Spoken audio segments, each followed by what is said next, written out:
في فاقد تعليمي هلأ تجاوز 100%، وعشان نعوضه بدنا على الأقل 7 سنين ليتعوض.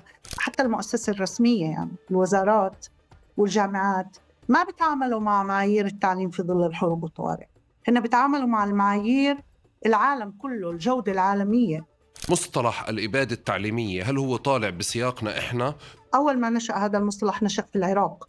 الحديث الآن عن إنه نرجع للمدارس بشكلها السابق وبمناهجها القديمة، هذا إجحاف جديد وظلم كتير لكل التجربة اللي عاشتها غزة. الطالب صار بيعتقد وبيستخدم حالة الطوارئ لمصلحته. بغزة في أكثر من 160 مبادرة مجتمعية حالياً. هاي المبادرات بتغطي حوالي 30% من الطلبة. نسبة التسرب بالمدارس قليلة جداً على فكرة، ولكنها خفية. فالطالب رح يوصل الجامعة هلأ لأنه بترفع بشكل تلقائي، لكن هو بمستوى معرفي ومهاراتي أقل. تحية فلسطينية لجميع المستمعين والمشاركين. أنا اسمي سائدة عفونة، فلسطينية، بحمل درجة البروفيسور في مجال التعليم في ظل الحروب والطوارئ وتكنولوجيا التعليم. كنت اليوم ضيفة أحمد بيقاوي في تقارب. حابة أشير للتقارب الكبير اللي شعرت فيه خلال وجودي في هاي المساحة الفضائية النقاشية الحوارية اللي أثارت تحدي وشغف ودافعية. شعرت بالقرب الكبير منكم كلكم وأنا عم بحكي عن موضوع التعليم في فلسطين، مفهوم الطوارئ، الأمل والمستقبل للتعليم بفلسطين. بتمنى أنه بكرة يكون أحسن، وشكرا كتير لتقارب، لكل فريق العمل في تقارب.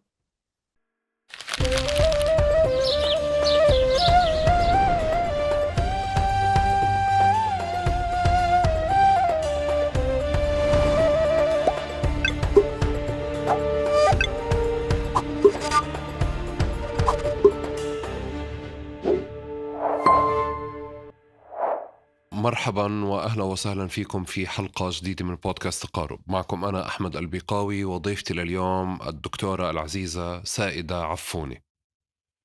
الدكتورة سائدة هي عميدة كلية العلوم التربوية في جامعة النجاح ومتخصصة في التعليم في الطوارئ في ظل الطوارئ.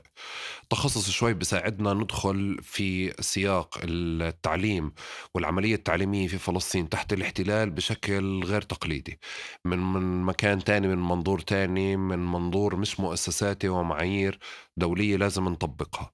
عادة المدارس بنحكي عنها زي كأنه هي المستقبل، ولما أبائنا وأهالينا بيحكونا عنها بتكونوا يبشرونا بمستقبل كبير مرهون بالعملية التعليمية وأدائنا فيها. بس بفلسطين الوضع مختلف، المدارس بتنقصف، الطلاب بيستشهدوا، المدرسين تعبانين ومنهكين، والعملية التعليمية ككل ما بتاخد بعين الاعتبار الظروف الطارئة اللي بنمر فيها بقدر ما بتاخد بعين الاعتبار المعايير الدولية والمعايير الأوروبية اللي بتعتبر هيك المسيرة التعليمية يفترض تكون كمسيرة عظيمة ومثالية. بفلسطين الظروف اللي بنمرقها، سواء من إذا بدنا نبلش فقط من الانتفاضة الثانية للحروب المتكررة على غزة، كمان كورونا، لإضرابات المعلمين، للإبادة اللي بنعيشها واقتحام مخيمات الضفة ومدن الضفة، كلها فعليا بتعمل شيء اسمه الفاقد التعليمي عند الطلاب. رح نجرب اليوم ندخل فيه ونشوفه، ورح نجرب نتعرف على فكرة الإبادة التعليمية أو الإبادة المعرفية اللي الاحتلال بقوم فيها اليوم في أهل غزة، في بقوم فيها اتجاه أهالينا في غزة تحديدا. وبدنا نجرب نشوف كمان إذا جزء من سياسة الاحتلال لتجهيلنا وتحويلنا إلى أيادي عاملة رخيصة في بعض المناطق، في بعض مناطق فلسطين وفي مناطق أخرى في فلسطين، في نقاش آخر أيضا بروح باتجاه إشغال الطلاب وإشغال النخب الفلسطينية ببعض التخصصات اللي بتخليهم بعيدة عن السياسة. رح نجرب نشوف هذه السياسات الاحتلال كلها، سواء تعليمنا أو تجهيلنا شو بيعلمنا وكيف بيشتغل على تجهيلنا وكيف بحولنا لأيادي عاملة رخيصة أو كيف بحولنا لأيادي مهنية وأي نوع من الأيادي المهنية. رح نجرب اليوم نمسك هذه الحوارات كلياتها ونشوفها لنشوف أثر الاحتلال على العملية التعليمية ككل في السياق الفلسطيني. قبل ما أبلش بدي أشكركم مقدما على مشاركتكم هذا المحتوى مع كل حدا ممكن يكون مهتم فيه. شكرا على اشتراككم في قناة اليوتيوب وقنوات الاستماع، وشكرا وبدعوكم فعليا للاشتراك في النشرة البريدية، رابطها موجود في الوصف. رح يوصلكم يوم الجمعة تفاصيل أكثر عن هاي الحلقة، وأيضا الإعلان الأول رح يكون عن الحلقة القادمة وتفاصيل خاصة فيكم أنتم لحالكم. وشكرا لكل من يساهم في استمرار تقارب، شكرا لكل من يدعم تقارب عبر الرابط الموجود في الوصف. وبهيك بنبدأ. عندك العرس الفلسطيني عندي وراك. حفلة فلسطينية عندي زيه. لو بعرف قعدت في المحل اللي هو فيه. إذا بدك تفضلي. كيف لا بترتاحي؟ صعب بجوز هلا ارتبها. يلا يعطيك ألف عافية وأهلا وسهلا فيكي. الله يخليك. هلا دكتورة، أول إشي شفت التخصص وأنا قاعد بطلع على البروفايل تاعك، لقيت في شيء اسمه تخصص في التعليم في الحرب والطوارئ. في هيك تخصص؟ هو بجوز مهم تعرف الخلفية. هلا أنا بادئ رياضيات، مم. آه، بكالوريوس وماجستير رياضيات، كنت في كلية العلوم. بعدين ب 2002 صرت بدي أعمل دكتوراه. كانت الانتفاضة الثانية، فقلت الفلسطينيين مش بحاجة لرياضيات أكتر، بحاجة إنه كيف نحسن التعليم. فرحت قلبت كل التخصص هيك ورحت على إشي كان لسه جديد بادي بكل أوروبا، اسمه الإمرجنسي إديوكيشن، التعليم في ظل الحروب والطوارئ. وكانت دكتوراتي أول دكتوراه في هذا المجال في هذاك الوقت، وعملت نموذج لكيف نطور التعليم بفلسطين في ظل الحروب والطوارئ. فصار نقلة نوعية. بعدين عملت بوست دكتورال في كيف التكنولوجيا ممكن تساعد في الحروب والطوارئ. فصار عندي كومبينيشن هيك بين العلوم والتكنولوجيا والإمرجنسي إديوكيشن والسايكولوجي، واشتغلت بهذا المجال بشكل كتير كبير. هلأ الدكتوراه الثانية اللي بعملها أكتر عم تحكي عن الإبداع والابتكار في الإمرجنسي، النظريات الجديدة للإبداع والابتكار كيف نطبقها على الإمرجنسي إديوكيشن في مجال الإمرجنسي. فهذه هيك كومبينيشن من الأشياء. وانتي كومبينيشن بين شو أشياء ما بين الشخصية والنشأة والمهني، غير سياق مهني وغير تعريفك اللي موجود على جوجل. كيف بتعرفينا على حالك؟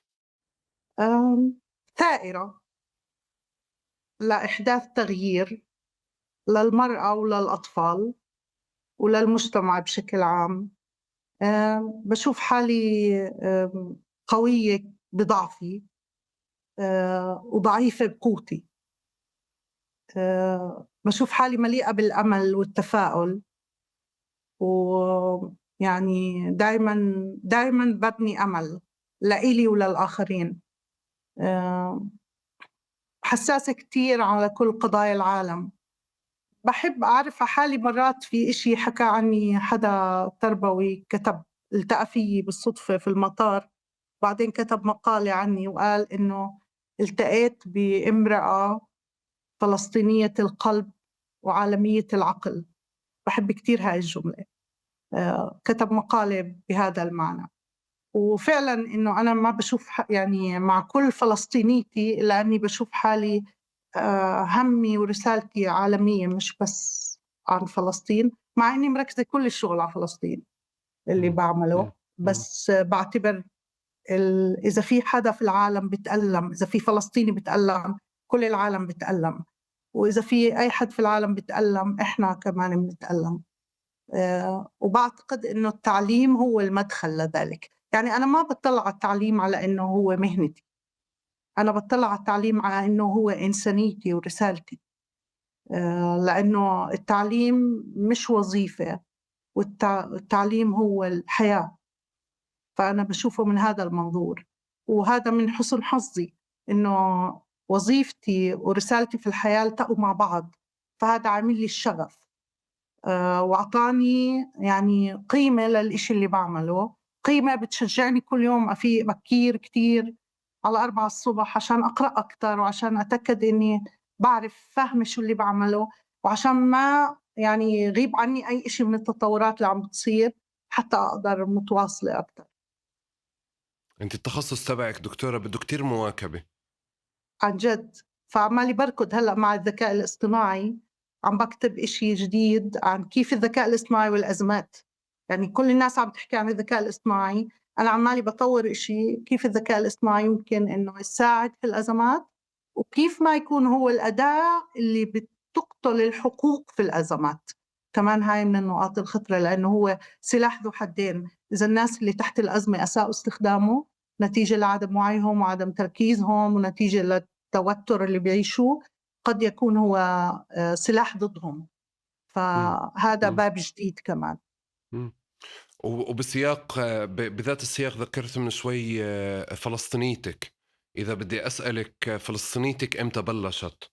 أو شو الحدث اللي هو بالنشأة بالطفولة اللي بتستحضريه وكان حدث فارق في فلسطينيتك؟ يعني بجوز تستغرب، آآ ما كنت واعية وأنا صغيرة إنه أنا فلسطينية، يعني في معناها إشي إمم، مختلف. في أول مرة سافرت آآ كان على بريطانيا. آآ سافرت مع والدتي، فكنت أنا باحكي شوية إنجليزي، والدتي ما بتحكي إنجليزي، فكان أنا بدي أساعد بالمطار وأشياء. فكل ما أحكي لحدا إنه أنا من فلسطين يقولوا لي: "وين فلسطين هاي؟" بهديك اللحظة اكتشفت إنه فلسطين بالنسبة إلي هي معلم ومعلومة، ولكن هي بالنسبة للعالم غير معروفة. ولمّا وصلنا هناك كل الناس صارت كل ما نقول لحد إحنا من فلسطين يقول لنا يعني باكستان، فلسطين، باكستان. فكانت هاي نقطة الانطلاق، إنه لازم أعرف وين فلسطين، شو فلسطين، شو يعني فلسطيني. وهذا أخذني لاحقًا بعمل العديد من الورش حتى أحكي شو يعني فلسطيني، شو باشعر أنا لمّا أكون فلسطيني. الشعور ال المجهول، الشعور بإنك غير معروف، إنه أنت دايمًا لازم تعرف عن حالك. وهذا أخدني بمسلك في كل المؤتمرات اللي باروحها والورش كذا دايمًا، إنه أنا باقول أنا امرأة من فلسطين. كمان هويتي كامرأة كمان باحسها مغيبة، لإنه إنك تكون أكاديمي ومتحدث وعندك شخصية لازم غالبًا تكون رجل، مش لازم تكون امرأة. وجاي من فلسطين، فهدول نكبتين مع بعض، إنِّك امرأة وإنِّك فلسطينية نكبتين مع كل النكبات الأخرى. فدايمًا الهوية لازم إنه نحكي عنها، مع إني لمّا أروح على كل المؤتمرات ما باشوف حدا بيقول أنا جاي من مثلًا أنا جاي من فرنسا، أو أنا إمم، فرنسي، إمم، أو أنا رجل، أو أنا امرأة، لأ. بس إحنا أو حتى على الأقل أنا دايمًا لازم أقول أنا من وين. وغالبًا باحاول أحُط الشال الفلسطيني أو الفستان الفلسطيني أو الجاكيت الفلسطيني أو أي إشي بيرمز لفلسطين، حتى إنه تبقى الصورة محمولة مع اللي بيروح، لإنه ممكن ينسى، بس شكلي يكون بيعبّر عن هويتي. فبدأت في هاديك اللحظة، ولحد الآن دايمًا باحاول إنه في أي إشي باحكي عنه بغض النظر باحكي عن فلسطين والّا لأ، باحكي عن التعليم، باحكي عن التكنولوجيا، دايمًا أدخّل الهوية البصرية إني أنا فلسطينية، حتى آآ ترسخ في الذهن إنه فلسطين موجودة، لإنه إحنا مش موجودين على الخارطة أبدًا. كنا وإن شاء بس هلأ الحمد لله مع حركة الفلسطنة اللي موجودة في العالم، اللي قدرنا نحرّك كل قلوب الأحرار اللي في العالم. باعتقد الآن صارت أوضح. في آخر مرّة سافرت رُحت على إيطاليا. لأول مرّة حسّيت بالفرق في المطار، إمم، لأول مرّة أخرجت جوازي وكنت حاملته وبالوّح فيه. أول مرّة بحياتي، دايمًا مخبيينه، بس أول مرّة بالوّح بالجواز. لأول مرّة كان الناس عم تحكي معانا بحُب كبير، كانت الناس عم تحكي معي بحُب، أكتر من حدا إجا يقول لي: "أنتِ فلسطينية؟" إحنا متعاطفين معاكم، إحنا بنحبكم، إحنا نتمنى لكم السلام، نتمنى لكم الأمان. أول مرة حسيت بهذا الإحساس كان العام بشهر 6 ب2024 وأنا رايحة على إيطاليا بالمطار. كان أول مرة بشعر إنه في تغيير في التصرف مع هذا الجواز. في السابق كنت دائما بيسألونا شو هذا الجواز، لأنه بيشبهش الجوازات التانية على كل المواد. فإنه إيش هذا الجواز اللي أنتم حاملينه.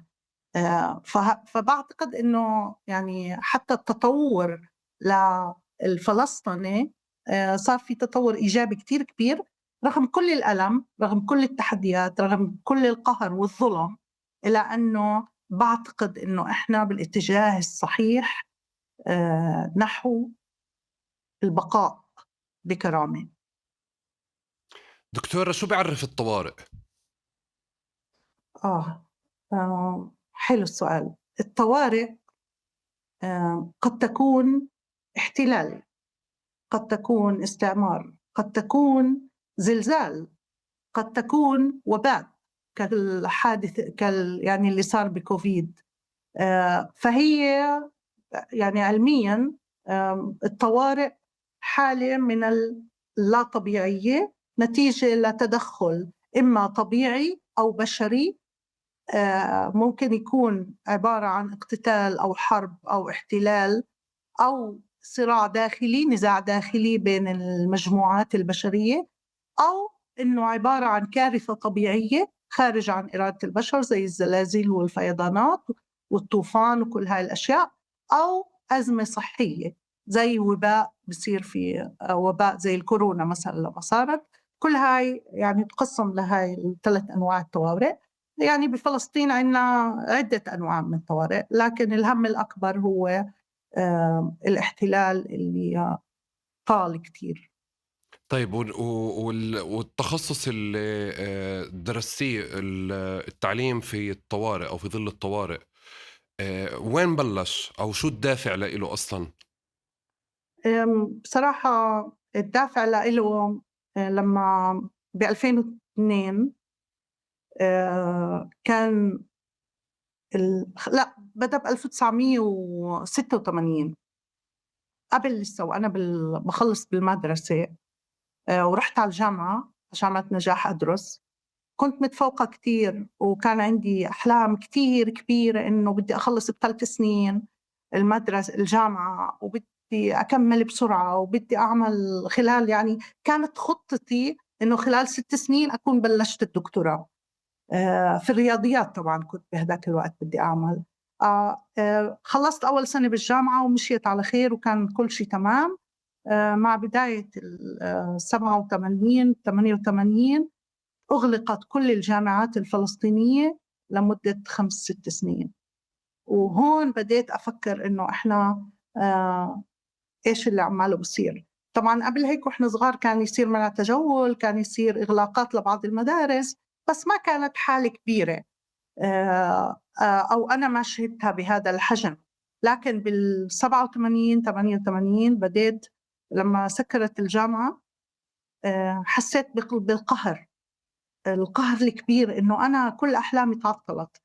بالضبط نفس اللي عم بيصير هلأ مع الطلبة بغزة اللي بالتوجيهي كل أحلامهم تعطلت إنه مش قادرين يكملوا المدرسة والجامعة. بهداك الوقت حسيت بديت ألوم نفسي إنه أنا حظي مش منيح، وما انتبهت إنه مش أنا اللي حظي مش منيح. هذا ظلم على المجموعة بشكل كامل، على الوطن كله. وبدت كتير من الناس يطلعوا برا البلد عشان يدرسوا ويلاقوا بدائل. وأنا ما كنت بدي ألاقي بديل، أنا بدي أضل بالبلد، أنا بحب كتير أبقى بفلسطين. عندي تعلق مرضي معها. فقعدت 7 سنين عمال خلصت البكالوريوس. وإيش يعني حدا بيخلص بكالوريوس ب7 سنين ممكن يخلص ب3 سنين ونص. من هون بدت فكرة التعليم في الطوارئ، إنه إحنا ما بنعيش، كان لازم القبول للحالة واعتبار إنه البقاء للاستكمال هو صمود، مع إنه الخروج وإيجاد بديل لا يعني عدم الصمود.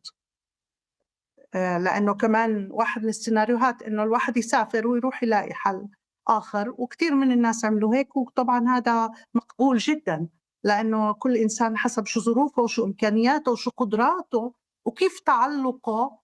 مع إنه كلمة تعلُّق كلمة مش إيجابية، بس أنا باحب أستخدمها. بهاي الحالة باعتبرها إيجابية. التعلُّق المرضي بالمكان خلّاني ما أرضى إني أروح على حل آخر. الحالة رجعت مرّة تانية أكتر، اتكررت في كتير من المواقف في حياتي وفي حياة الآخرين اللي حوالي. وكانت اللحظة الحاسمة بجوز لما خلفت بنتي رغد. بهديك اللحظة تم إيقافنا وإحنا راجعين من المستشفى لمدة 24 ساعة، وإحنا بقلب الأمبولانس ممنوع نروح على بيتنا، كنا ساكنين برام الله. وبديت أفكر إنه بنتي بدت حياتها أول ساعات لإلها في شهر، هذا الشهر ذقيران، بقلب الأمبولانس تحت الشمس، كانت معرضة للموت. وضليت أفكر شو الحياة اللي أمام الأطفال، وهون بدت علاقتي بإنه أنا لازم أعمل إشي للأطفال أكتر. وبديت أفكر كيف بقدر أعمل، ودغري فكرت إني لازم أعمل عن الإمرجنسي إدوكيشن، كيف أبني نموذج للتعليم أكتر. وفكرت إنه أنا ما بدي رياضيات، مع إنه كان عندي قبول للدكتوراه بالرياضيات، وقلت الرياضيات مش رح يعمل إشي للفلسطينيين، لازم أعمل نظام تعليم مختلف حتى أقدر أساعد الأطفال الصغار كيف يكملوا حياتهم، كيف يصير التعليم هو اللي بده يعطيهم الأمل، مش بس هو اللي بده يعطيهم الشهادة، لأنه الشهادات لوحدها غير كافية. فبدنا إعادة بناء الأمل. طيب دكتورة، كتير من التخصصات النادرة أو هذه التخصصات المميزة أو الكتير هيك متخصصة دقيقة طالعة من مكان غربي أكتر بمعاييرها، فبدي أجرب معاك أفكر أصلا إنه لما بنحكى عن التعليم تحت الطوارئ، هو أصلا كان ماخد بعين الاعتبار التخصص هذا بأساسه وتأسيسه حالات استعمارية زي اللي إحنا منعيشها، ولا بالأساس فرضا بلش الإشي من مكان أحداث طبيعية؟ يعني هو الاستعمار متواجد منذ البدايات، والظلم متواجد منذ بدايات الكون والحياة. فهي حالات الطوارئ، يعني ما حدش وعدنا لما بالحياة هاي إنه الحياة رح تكون وردية. بالعكس، في كبد إحنا عايشين طول حياتنا. لكن بالنسبة للتخصص هذا أنا ما بعتقد إنه هن كانوا يفكروا فينا لما أنشأوه. لا أبدا، لأنه إحنا منسيين. كنا الحمد لله هلأ موجودين. إلى أنه يعني ليس هذا التخصص فقط للوطن العربي ولا لفلسطين ولا لا، فكل لما بدأ كان التركيز أكتر على النزاعات الداخلية، التركيز أكتر على الفيضانات، الحروب، الكوارث الطبيعية، ومن ثم الاستعمار والاحتلال، لأنه أصلا ما في دول كتير محتلة حتى الآن، أو فيش غيرنا، ما في إلا فلسطين محتلة حتى الآن. فبالتالي ما كانش هو هذا الباب الأول.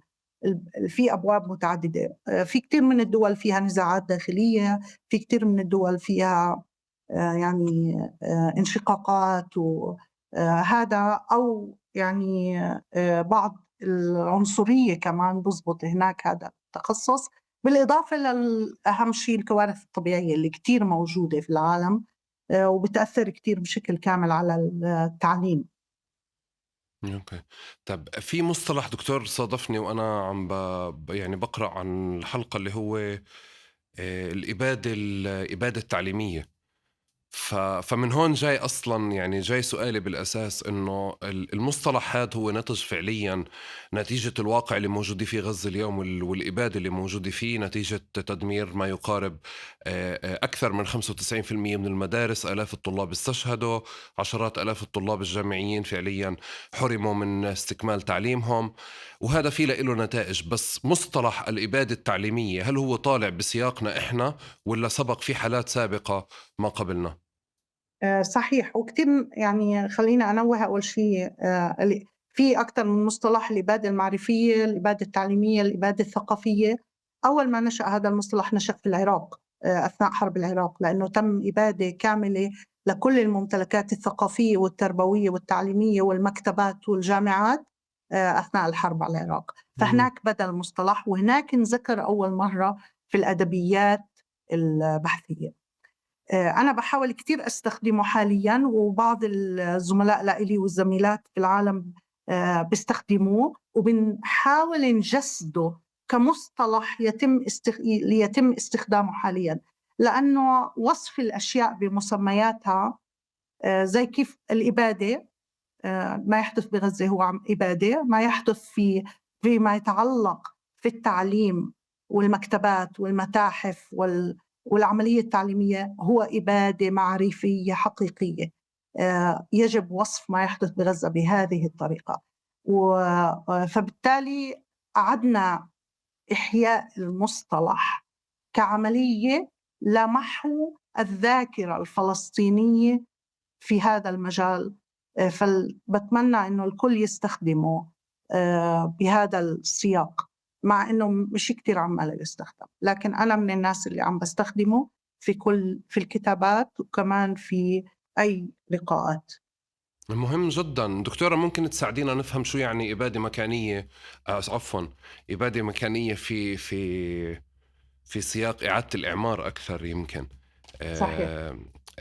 بس الإبادة التعليمية أو المعرفية أو المدرسية، ليش اليوم إحنا في عنا إبادة معرفية ومدرسية وتعليمية في الوقت اللي دائما أصلا كانت العملية التعليمية بتتوقف بالحروب السابقة؟ يعني بحرب 2014 على سبيل المثال كمان تضررت مدارس، وكمان تضرروا طلاب، استشهدوا طلاب وطلاب حرموا. بس شو اللي بيخلي اليوم فعليا الأحداث السنتين هدول اللي بنعيشهم على مستوى التعليم فقط والمعرفة فقط إنه نحكي إنه في إبادة تعليمية أو معرفية؟ آه، التعريف للإبادة المعرفية أو الثقافية أو التعليمية مرتبط بحجم ما يحدث، لأنه أكثر من 70% من المؤسسات التعليمية، المدارس والجامعات، تم قصفها بشكل جزئي أو بشكل كلي. المكتبات، المتحف غزة، الكثير من المدارس إما تم تحويلها إلى أماكن للجوء أو تم تدميرها وقصفها. الطلبة، المعلمين، الأكاديميين، رؤساء الجامعات، مدراء المدارس، تم قتل عدد كبير جدا منهم. تم محو الممتلكات المعرفية، يعني لا في كتب. تم قصف كمان حتى إلكترونيا. تم قصف المواقع، يعني تم مش قصف هي الكلمة، تم حجب وإلغاء وجود المواقع الإلكترونية للمؤسسات التعليمية. فهي عملية إبادة بجميع المستويات، على المستوى البنية التحتية، على مستوى الإنسان، على المستوى المعرفة. فتم إلغاء والكثير من هاي الثلاث مكونات. على مستوى البشري تم قتل في رئيسين جامعات، في 500 عضو هيئة تدريس، 10,000 معلم. عدد الطلبة غير محصور قديش عدد اللي تم قتلهم. هذا على المستوى البشري. على مستوى البنية التحتية أكثر من 70% من البنية التحتية تم تدميرها. حتى على المستوى الرقمي إنه تم حجب المواقع، تم يعني غير موجودة بشكل كامل. على مستوى الكتب خلينا أقول الخوادم، السيرفرات للجامعات، كل هذا تم إيقافه وحجبه. فبالتالي التواصل البشري بين الناس في الجامعات والمدارس والعالم الخارجي تم إيقافه. فبالتالي إحنا بنحكي فعلياً عن إبادة معرفية كاملة حدثت في غزة. لكن لأنه أنا حكيت إنه أنا دايماً بطلع بشكل إيجابي على الأشياء، بديش أطلع إنه الإبادة تسبب الإيجابية، لا أبداً. لكن أنا بدي أقول إنه الناس بغزة بيعملوا، الناس بفلسطين هن بيخلقوا فرص جديدة. فأنا لسه كنت قبل كم يوم كاتبة عن إنه توقف التعليم ولكن لم يتوقف التعلم. والفرق بين التعليم والتعلم إنه التعليم الرسمي توقف، ولكن الناس تستمر في التعلم، تتعلم كيف تعيش، تتعلم كيف تبقى، تتعلم كيف تتحدى، تتعلم كيف تبني مساحات جديدة للأمل وللحياة، تتعلم كيف تحفظ الذاكرة الفلسطينية وكيف تنقلها، تتعلم كيف تكون إنسان، تتعلم. فالناس في غزة والناس بفلسطين بشكل عام، لأنه كمان في بجنين وبطول كرم وحاليا في حصار على كل فلسطين بشكل كامل، تتعلم إنه التعلم لا يتوقف ولا يتم تأطيره في مكان. التعلم هو عملية مستمرة للبقاء، للوجود، للإنسانية. فأنا بعتقد ويعني عم بكتب كتير بهذا المجال إنه إحنا لن نتوقف عن التعلم، ونحن مدرسة سيتعلم منها الآخرون البقاء، سيتعلم منها الصمود، رح يتعلموا الناس منا كيف خلقنا مساحات للحياة رغم الموت، وكيف الموت والحياة صاروا توأم مع بعض. فكتير ناس عمالها بتموت تستشهد، لكن في ناس جداد عمالهم بنولدوا وبيولدوا أمل جديد. وهون المصطلحات مجازية أكتر منها بالمعاني تبعتها. فالموت والحياة صاروا إشي واحد مش إشيين في غزة. وهاي مدرسة جديدة اسمها مدرسة الحياة اللي خلقوها. يعني المشهد اللي عملوه الناس يوم ما تم إيقاف النيران ورجعوا على شمال غزة، المشهد هذا الكامل تبع العودة للا شيء. يعني الناس رايحين وعارفين إنه بيوتهم مدمرة، ما في ولا أي معلم من معالم الحياة، إلا إنه كلياتهم اللي حمل أبوه على ظهره واللي حمل أولاده والولد اللي حمل أمه، واللي كلهم صاروا يمشوا مع بعض بشكل يعني بمشهد ما أظن إنه التاريخ رح ينساه حتى لو حاولوا محيه لهذا المشهد. هذا المشهد هو الحياة، هذا المشهد هو المدرسة. أنا بعتقد اللي غزة خلقتها إنه كل الناس راجعين. وأنا سألت كتير من زملائنا وأحبائنا بغزة إنه شو الدافع للعودة هاي، مع إنه أنتوا عارفين إنه ما في ولا إشي. يعني واحد من زملائي بإحدى الجامعات قال لي أنا بعرف إنه بيتي مهدم، أنا بعرف إني مش رح ألاقي ولا إشي، بس أنا رحت أوقف على أرض اللي كانت عليها بيتي عشان أتذكر لما أول مرة ابني مشي، لما أول مرة بنتي حكت، لما رجعنا كلنا وقفنا على نفس المكان ورجعنا أحيينا الذكريات، أحيينا الذكرى. ليش؟ لأنه هذا المكان رح يحكي الحكاية. وأنا بعتقد إنه الأماكن إلها صوت، أنا بعتقد إنه الأماكن إلها صوت ورح تستمر بسرد الحكاية حتى لو تم هدم المكان، إلى أنه الأثير اللي في المكان رح يستمر. طيب دكتورة يعطيك ألف عافية. أنا من النوع اللي باجي متشائم مع ضيوفي، ففعليا فبتحداهم بالإشي العاطفي والرومانسي، لأنه باليوم يوم هو كتير مهم وهو اللي بيعطينا أمل أصلا ودافع لأنه نكمل. بس بحب أفصل الأسئلة وأحولها لإشي مادي. إحنا بنمر اليوم قدام، يعني إذا بتحكي لي إبادة معرفية، في سنتين من تفاقم فعليا نقص المعرفة ونقص التعليم ونقص الدراسة. على مستوى إبادة مكانية يبدو لي أنه من الصعب جدا حتى تعويض البيوت كما هي وتعويض الأحياء كما هي وإعادتها كما هي. فواضح لي فعليا أنه كل فكرة الإبادة هي إحنا طوال الوقت زي كأنه بنكون نرد عليها بأملنا ودافعنا للحياة والتزامنا في الحياة وصمودنا، بس في شيء أكبر منه.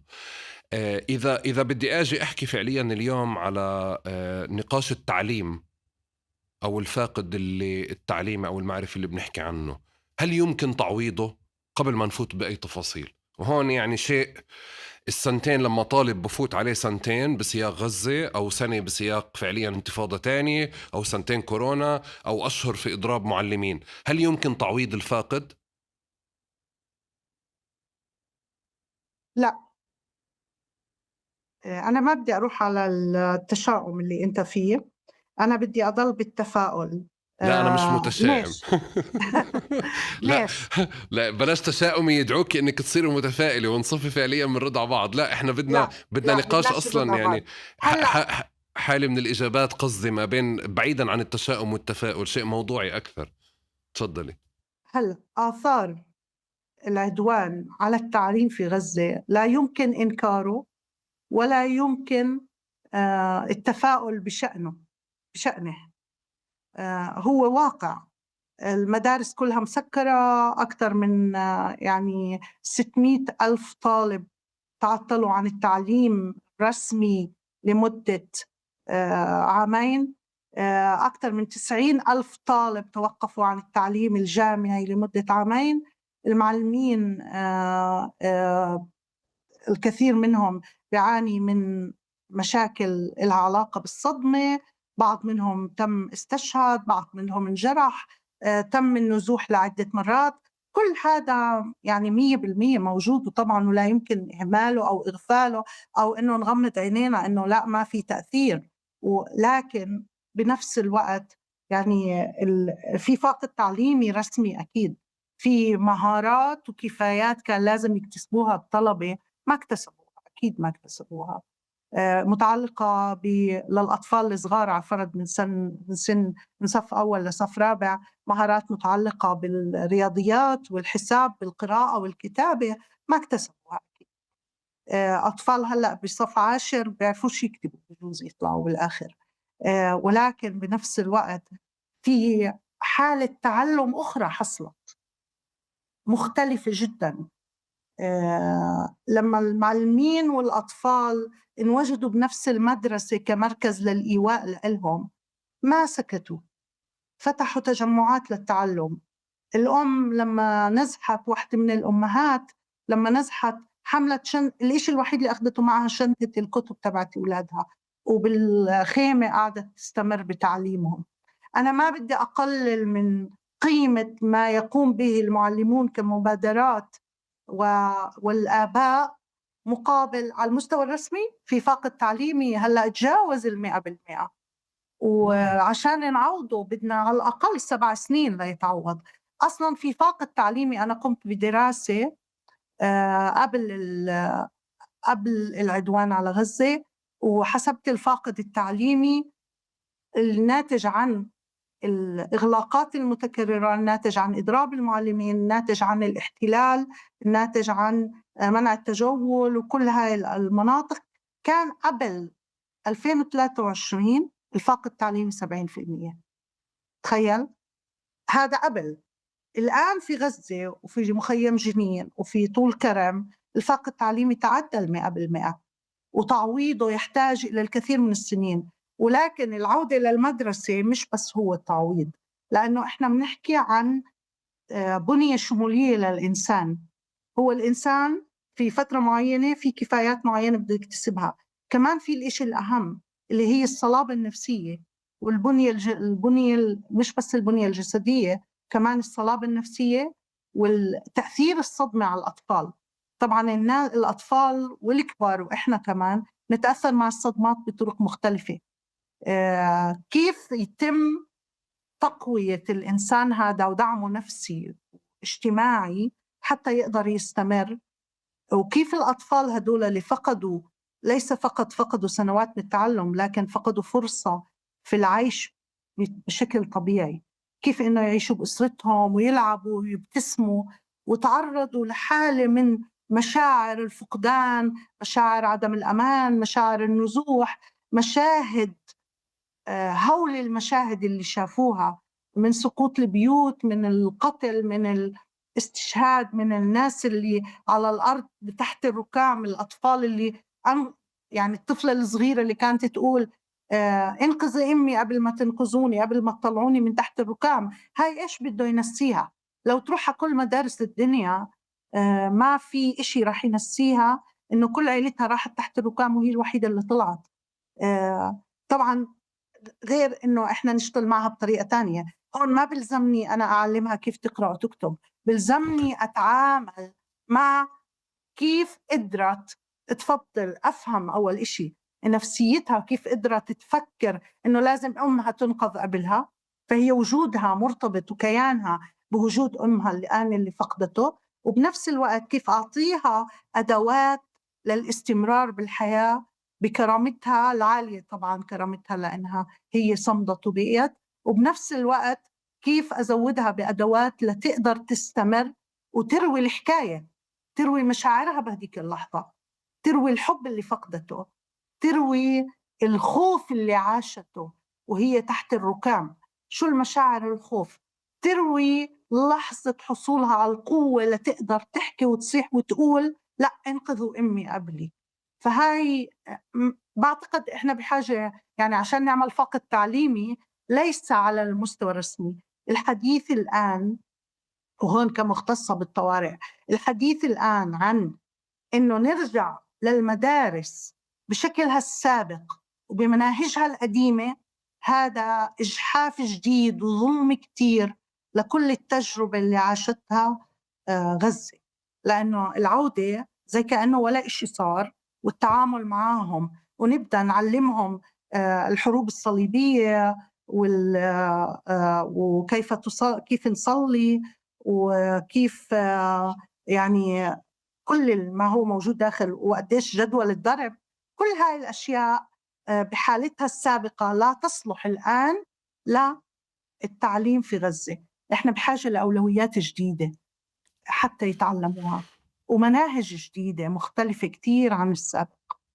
دكتورة، اللي انت بتحكيه شوي مرة تانية بدي اجي عليك واحكي لك انه شوي مثالي، لانه وكمان انا مش بالمحل اللي بقلل من اهمية الخيم التعليمية او التعليم او كل محاولات او مبادرات لتعويض التعليم بشكل مباشر من الاساتذة ومن غيرهم.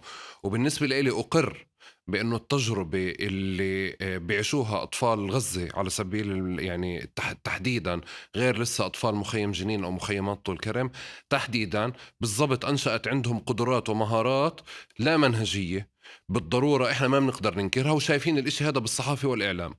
بس أنا شوي بدي أجرب أرجع للمسطرة، لأنه هون ما في مسطرة، هون في شيء جديد إحنا بنحاول فعليا نعمله. مثلا مثل ما حضرتك تفضلتي واللي هو كتير مهم، إنه بنفعش يرجعوا هدول الطلاب زي كأنهم ما تعلموا إشي بالسنتين الماضيين. فمهم إنه الأساتذة، وهذا بعتقد بفلسطين دايما كانوا ياخدوه بعين الاعتبار، يعني شفنا بالانتفاضة الثانية تحديدا كيف الأساتذة كانوا يتكيفوا مع أكثر مع المناهج اللي موجودة لا يعوض الناقص. بس بالأساس بدي أرجع للمسطرة أو للتعليم، إذا بنفع نسميه المؤسسي النظامي. ليه؟ لأنه في سوق، مثل ما في سوق عمل في سوق تعليم. يعني ما بنفع الواحد يدخل على الجامعة من غير ما يخلص توجيهي بمجموعة من المؤهلات، وإذا دخل على الجامعة بصير عنده دروب لأنه مش مستوفي على تفاهة الإشي جدول الضرب، يعني ما يعني مجازا مرة تاني. بس خليني أسألك سؤال، أرجع لورا. هل يفترض أصلا بالنظام الرسمي، نظام التعليم الرسمي، إنه يفترض دايما بأحداث مثل هاي ويحط آليات لتعويضها؟ هلأ في أكتر من والوزارة، حتى الوزارات في هيك مواقع بتقوم بعدة استراتيجيات مختلفة لتعويض الفاقد، تعويض جزء من الفاقد التعليمي، زي مثلا تسريع التعليم، ما يسمى بتسريع التعليم. شو مم. تسريع التعليم؟ إنه والوزارة هلأ عملته هيك، إنه الطلاب اللي بصف فرد رابع لما بدت الأحداث هلأ المفروض يكونوا بصف سادس، بتقوم بعطائهم السنتين بسنة واحدة وترفيعهم بشكل تلقائي. فبترجع بتراجع شو المهارات الأساسية اللي بتعتمد على بعض اللي بصف خامس وسادس على سبيل المثال، وبتعطيهم إياها بوقت مكثف سريع، وبيطلعوا بصيروا بصف سادس. فهي بتتعامل مع الفئات العمرية وليس مع المراحل الدراسية. هذا واحد من الحلول اللي ممكن تنعمل. الحل الثاني إنه نعمل تعليم موازي بنفس الوقت. يعني على سبيل المثال هلأ مثلا بالصيف في بجنين بده يكون وفي كمان بغزة رح يكون في ما يسمى بالمدرسة الصيفية، اللي الطلاب عمالهم بتعلموا كل اللي راح عليهم خلال الفترة مم. الماضية بفترة قصيرة. طبعا مش رح يعلموهم، يعني رح يلغوا كتير من الحصص، رح يلغوا كتير من المواد، رح ياخدوا بس الكفايات الأساسية، المواضيع الأساسية اللي يجب التعامل معها، وبيعملوا تعليم موازي بنفس الوقت. بدخلوا الطلبة على المدارس وبستل بيكون بصف خامس وبصف سادس عم باخد الأشياء الأساسية من الخامس وعماله ماشي بالسادس حتى يمشي مع الطلبة الثانيين. في شيء اسمه إنه دمج الصفوف مع بعض، إني أنا أدمج الصفوف مع بعض، أحول وهذا واحد من المقترحات اللي أنا اقترحتها، إنه نحول من أول لرابع كلهم مع بعض، من خامس لسابع كلهم مع بعض، من سابع لتاسع كلهم مع بعض، من 10 ل 11 11 مع بعض. طبعا 12 بسبب ما يسمى بالتوجيهي نقدرش كتير نقرب عليه، ويصير تعليم هدول المجموعات كلياتها مع بعض، فبنسميه إنه دمج الصفوف والمراحل مع بعض. طبعا في أكتر كمان حلول مختلفة. الوزارة عم تعمل شوي من كل إشي حالياً. اللي بصير، خلينا أحكي لك شوي أكتر عن اللي بصير بغزة. بغزة في أكتر من 160 مبادرة مجتمعية حالياً. هاي المبادرات بتغطي حوالي 30% من الطلبة. طبعاً 70% لا، لأنه إما لأنهم مش قادرين، أو لأنه جزء منهم غادر البلد، أو لأنه جزء منهم مش موجود بمنطقة لا يستطيع ذهنياً أنه يلتحق، لكتير من الأسباب. المبادرات المجتمعية هاي عم بتغطي حوالي 30% من الطلبة. بتقوم بمحاولات مرتكزة بشكل رئيسي على الدعم النفسي والاجتماعي للطلبة والعاطفي، وكتير منها عم بيحاول يساعد الطلبة على الحصول على الشعور بالأمان، وبنفس الوقت العودة، بنسميها العودة إلى الحياة العادية. يعني وجود الطفل في مدرسة أو في منطقة تعليمية هو بيؤدي إلى شعوره بأنه الحياة رجعت طبيعية، بيخليه يشعر شوي بالأمان والاعتياد. فيعني عمل روتين هذا جزء هام للأطفال ليحسوا أكتر بالأمان، فهو بصير عارف. يعني لأنه حالة الطوارئ دايما تخلي الإنسان مش عارف شو رح يصير بعد شوي. فحالة الشك هي تؤدي إلى حالة الخوف والتوتر. لكن وجود إنه الواحد يروح مدرسة، يعرف إنه مش بجوز مش مدرسة، مناطق تعليمية، بديش أسميها مدرسة، أو مراكز للتعلم متنقلة، هاي تؤدي إلى شعورهم شوي بالأمان.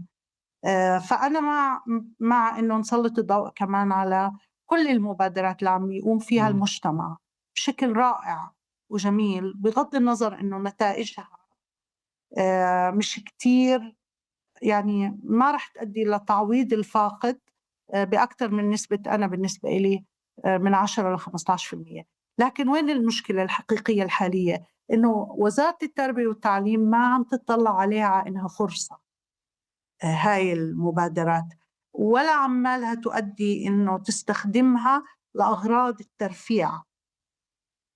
لو الوزارة تقوم بذلك رح نوفر كتير من الجهد اللي بنبذل، حتى إنه الطلبة لاحقا يترفعوا على صفوف أخرى. أوكي. بذات السياق دكتورة، متى يعني متى لا يمكن تعويض الفاقد التعليمي؟ متى لا يمكن تعويض؟ مش عارفة كيف أجاوب على هذا السؤال. طب أشرح أنا شغلة من بعد إذنك أداخل. يعني بتعرف زي نقاش الصحة النفسية ما بعد الصدمة، أو إنه تحت الصدمة، ما إحنا تحت الصدمة كيف بدك تعالجني فعليا على البوست تروما يعني. ونفس الشيء كيف حضرتك تتفضلي، إنه بنفس الوقت في مشكلة.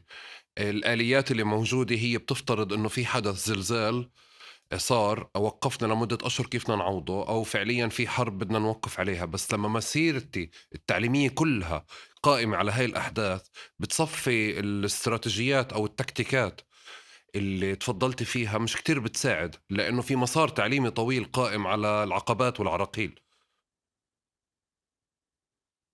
أنا بعتقد إنه يعني اللي صار اللي بيصير لساته ما انتهى، ما هو لساتنا احنا تحت العدوان. اللي بيصير مستحيل تعويضه بشكل كامل. لكن بنفس الوقت يعني ما هو ما حدش فارض إنه بده يعوضه هلأ. يحتاج لوقت طويل. لكن يعني على سبيل المثال أنا قعدت في البكالوريوس 7 سنين أتعلم. هدول ال7 سنين أنا المفروض أخلص ب3 سنين ونص. هدول ال7 سنين تركوا أثر في قلبي، ندبة، إنه اعتقدت إنه راح من عمري 4 سنين. بس هو فعليا مع الوقت بتبطل تطلع عليها بهاي الطريقة. أنا أكيد اكتسبت خبرات تانية وأشياء تانية. الأطفال هدول بحاجة لكتير وقت، بحاجة لبرامج كتير دعم. أهم شيء الناحية النفسية، والوصول يعني وضع التركيز على الرفاهية. وهون على الرفاه تبع الأطفال، والرفاه مش من الرفاهية. الرفاه يعني الويل بينج تبع الأطفال، صحتهم الشمولية. هذا اللي بعرفش قد ايه بنقدر نعوضه. الطفل اللي يعني اللي فقد عائلته، الطفل اللي شاف راس بالطاير أمامه، ما هذا اللي بدنا نعوضه، هذا اللي بدنا نساعده أكتر من إنه راح عليه. زي كمان مرة يعني بجوز أنت بتلاحظ كتير من أهالينا، أجدادنا كانوا ما بيعرفوا رياضيات، بس كانوا بيقدروا يحسبوا. ما درسوا رياضيات المدارس، بس هن بيقدروا يحسبوا. ما بيعرفوا يقرأوا، بس هن بيعرفوا يفكروا وبيفهموا المسموع وبيعرفوا يعملوا حلول. فبالتالي التركيز على الأمية القرائية ليس هو فقط المطلوب، لأنه هلأ رح تصير نسبة الأمية القرائية عالية. كمان بدنا الأمية الرقمية، كمان بدنا الأمية الحياتية، كمان بدنا المساندة عشان نوصل لحالة المساندة النفسية والاجتماعية. وهذه النقطة الأهم الآن، إنه كيف نساعد الأطفال، الأمهات، الشباب، حتى يرجعوا يبنوا صلابتهم النفسية ويقدروا يقبلوا أنفسهم ويقدروا يستمروا بالحياة، وما تضل الندوب اللي تركها العدوان تآلمهم بشكل كامل لتوقفهم عن الاستمرار. فإذا بدي أحكي أنا عن أولويات التعليم للفترة القادمة، الأولوية الأولى هي الدعم اللي هو الإسعاف النفسي الأولي. هذا أول خطوة، إنه كيف أنا أقبل اللي صار، ما أقبله عشان يصير هو يعني أقبل إنه صار لأجلي، مش أقبل إنه صار لأنه مقبول، لأنه هو مش مقبول. لكن أمشي عنه، أروح على المرحلة اللاحقة في حياتي، وما أخلي ما أوقف عند هاي النقطة زي كأنه خلص ما بقدر أستمر. وهذا الحمد لله ما عم بنشوفه، بالعكس عم بنشوف الصمود، عم بنشوف الاستمرار، عم بنشوف الرغبة في الحياة العالية. بس كمان بجوز في ناس إحنا ما بنشوفهم لأنه ما حدا عم بيسلط الضوء عليهم، اللي هن منتكسين نفسيا بشكل كتير كبير، وندوب العدوان عمالها تأثر عليهم وتوقفهم عن الاستمرار. وهذا رح يبين أكتر بعد شوي لما يصير في لحظة. يعني أنا متخيلة بالحديث مع كتير من زملائي من غزة، يوم ما تم إيقاف النيران أول مرة، وإن شاء الله أنها توقف قريبا، كانوا في حالة آه، ذهول وفوضى أكبر من اليوم اللي قبله. لأنه بهذيك اللحظة إنه شو أولويتنا الآن، شو لازم نعمل؟ هل أولويتنا نرجع الأولاد يتعلموا؟ أولويتنا نرجع نبني البيت؟ أولويتنا ندمل جروحنا؟ أولويتنا نشوف وين بقيت قرايبنا؟ أو شو الأولوية في هاي اللحظة؟ يعني الموضوع كتير كتير كتير كبير ومؤلم كتير، وبحاجة لجهود كتير كبيرة من المخلصين والمحبين والأحرار حول العالم.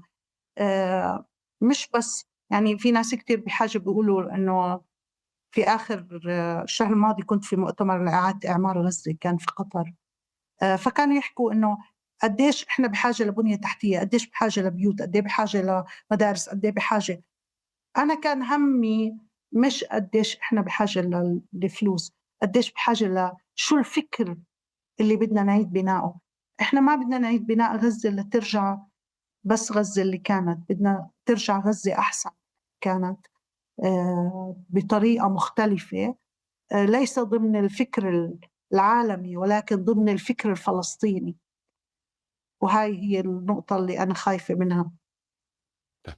دكتورة، كيف بفهم منك على مستوى المراحل التعليمية من الابتدائي للإعدادي للثانوي ثم الجامعة، واضح لي إنه في الابتدائي يمكن تعويض إشي أسهل من الإعدادي أسهل من الثانوي ثم الجامعة، وكأنه كمان مرحلة الجامعة هي مش بس على مستوى نفسي لإلنا كطلاب، بس حتى بالنسبة للأساتذة زي كأنه مرحلة دائما تقييم الأجيال، بمعنى المرحلة التعليمية السابقة الآن لا يمكن تعويض ما فقدناه فيها، وإجت مرحلة الجامعة فبنلاقي فعليا بآخر السنين دارجة عند الأساتذة وأساتذة الجامعات تحديدا. الطلاب بقرأوش بفهموش بفكوش خط، فيش فكر نقدي، فيش فكر باحث، ما عندهم مش وعي، ما عندهم مش كذا. في جانب منه أشياء كتير يمكن على مستوى العالم بتتعلق بكل نقاش النظام التعليمي، بس بحالتنا إحنا تحديدا قديش بنقدر نعتبر أول شيء مرحلة الجامعة هي المرحلة اللي من الصعب إذا وصلها الطالب ما بعد الثانوية، مرحلة الجامعة من الصعب تعويض ما فقده على مستوى تعليمي أولا. أيام في الانتفاضة الأولى كانت المدارس مسكرة، وكتير من الطلاب، الانتفاضة الأولى والانتفاضة الثانية كتير من الطلاب فقدوا، يعني كان في فقد تعليمي عالي كمان، وصار يتم عملية الترفيه التلقائي، وكان يوصلونا على الجامعة ما بيقدر يقرأ، بيقدرش يكتب إلا بكتير من الأخطاء. وإذا بتلاحظ هلأ على السوشيال ميديا كيف الناس عم تكتب، اللغة العربية لم تعد هي اللغة، الناس ما عم تقرأ وتكتب بشكل سليم، وصار في قبول للأخطاء كمان، وفي جيل كامل فقد الصلابة التعليمية اللي كنا فيها إحنا، بجوز مش أنت، أنا واللي قدي، ضميني لما كنا معكم. لما كنا بالمدرسة كانت فلسطين بشكل عام والفلسطينيين يعتبروا من أكثر الشعوب تعلما. إحنا بندعي إنه إحنا لساتنا، بس أنا مش مع الادعاء هذا. إحنا لساتنا عندنا الشغف والدافعية للتعلم، هاي ما حدا بيقدر يهزها، لكن إحنا جودة التعليم ضعيفة جدا. المخرجات العملية التعليمية في المدارس والجامعات ضعيفة جدا. مقارنة في العالم إحنا عاملين كتير منيح لأنه إحنا منعيش في طوارئ. مقارنة بحالنا وزمان إحنا مش عاملين منيح. فالطالب رح يوصل الجامعة هلأ لأنه بترفع بشكل تلقائي، هو بعمر جاهز ليكون بالجامعة، لكن هو بمستوى معرفي ومهاراتي أقل، إلا من رحم ربي. ومين هدول اللي رحمهم ربي؟ اللي عرفوا وعندهم إما أسرة داعمة أو قدروا هن عندهم وعي كافي إنه يقدروا يفعلوا قدرتهم على التعلم الذاتي وقدرتهم على التعلم.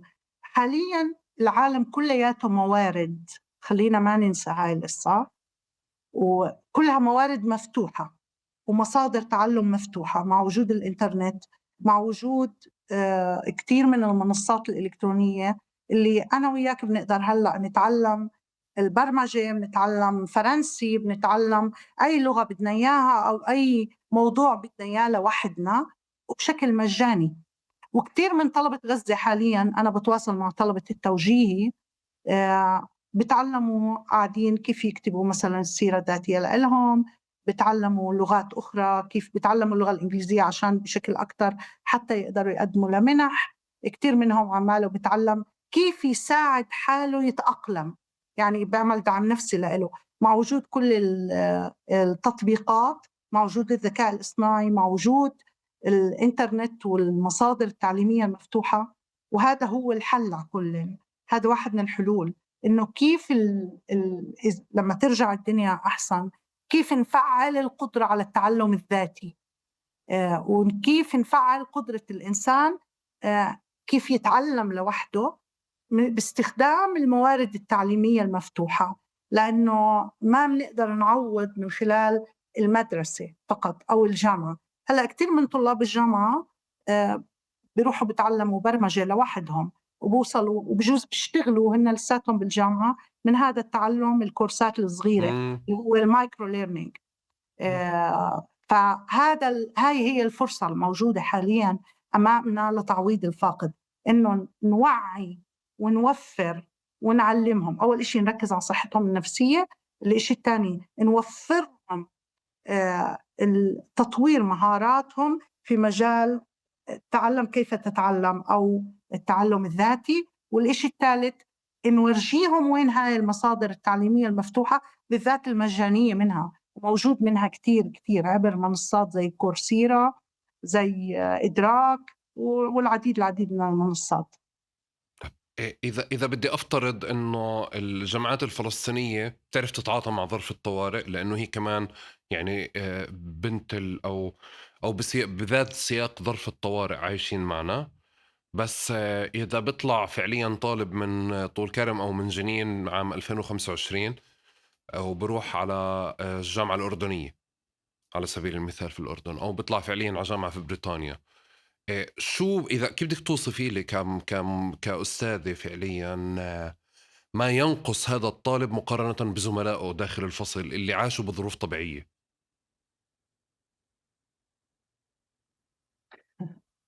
حلو السؤال.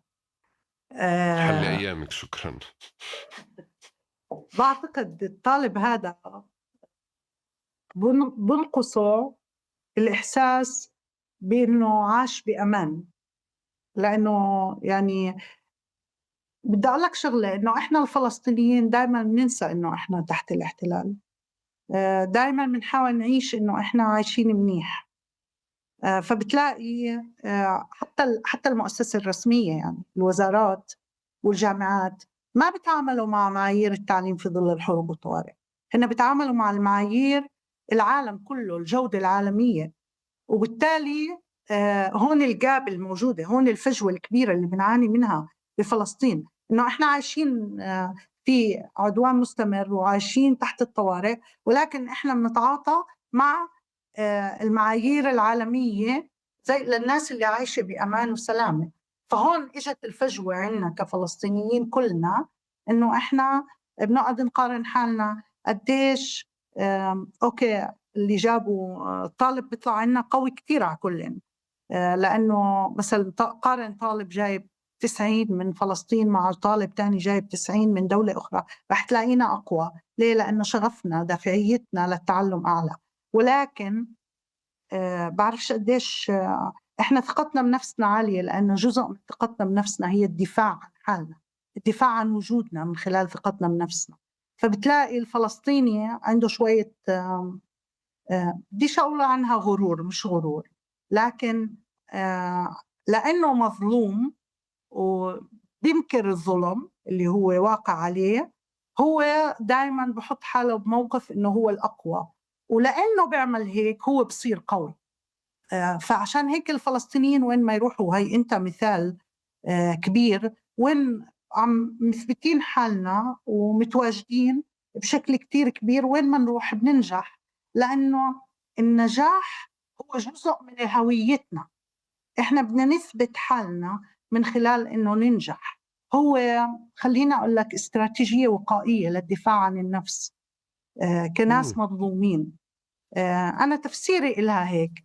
أنا أول لا أنا صرت أنا أول مرة بشوف، حتى يعني كنت محضر لك قنبلة هيك اللي هو على ادعاء الفلسطينيين على أنفسهم إنه إحنا أكثر الشعوب تعلما وأكثر الشعوب ثقافة وهيك.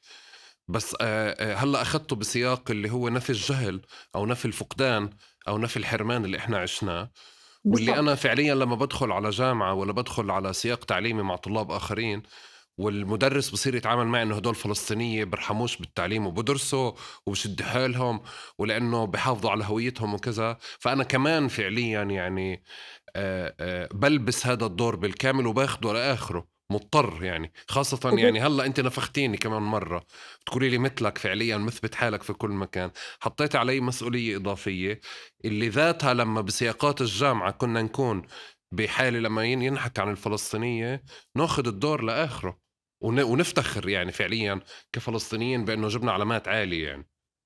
ما هو هذا إحنا بنمارسه بوعي وبلا وعي. مم. ليش؟ لأنه هو دفاع عن الهوية، دفاع عن الذات، إثبات وجود. ليش؟ لأنه إحنا محرومين من إثبات وجودنا على الهوية على الخارطة العالمية، فإحنا بنثبته كأفراد، وتشابك الأفراد هدول هو اللي عمل ما يحدث الآن في العالم، عمل ما خلينا أقول ظاهرة الفلسطين، تشابك غير المرئي لكل من يثبت أنه موجود بغض النظر. دكتورة حلو جميل، هذا الحكي بسياق الجامعات برا، بسياقات الجامعات جوا هذا الحكي ما بيشتغل. ما بتعرف أبدا. الأستاذ مسخم وأنا طالب مسخم والناس كلها مسخمين، صح؟ صح. إذا بدي أفترض إنه ما بيشتغل من برا وفيش حالة هذه اللي هو يعني نفخي أنا كطالب وإعطائي مسؤولية وتكبير من شاني وأنا أمسك الدور، لازم يكون في نظام داخل الجامعات الفلسطينية على الأقل اللي بعوض ما فاتني. هل هنالك آليات الجامعات الفلسطينية حاططها أو على مستوى رسمي بلوائح اللي بتاخد بعين الاعتبار تعويض الفاقد؟ وهل المدرسين اللي موجودين في فلسطين صاروا متمرسين كمان في تعويض الفاقد؟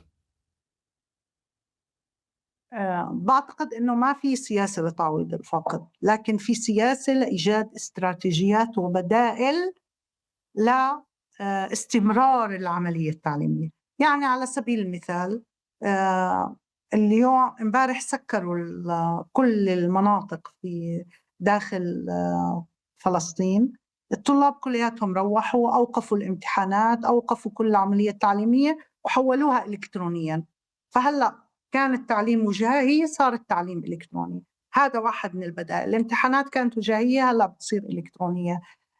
بما يتعلق، بعتقد الطلبة كمان في مشكلة بالطلبة في الجامعات الفلسطينية، إنه الطالب صار بيعتقد وبيستخدم حالة الطوارئ لمصلحته بطريقة شوي مش كويسة.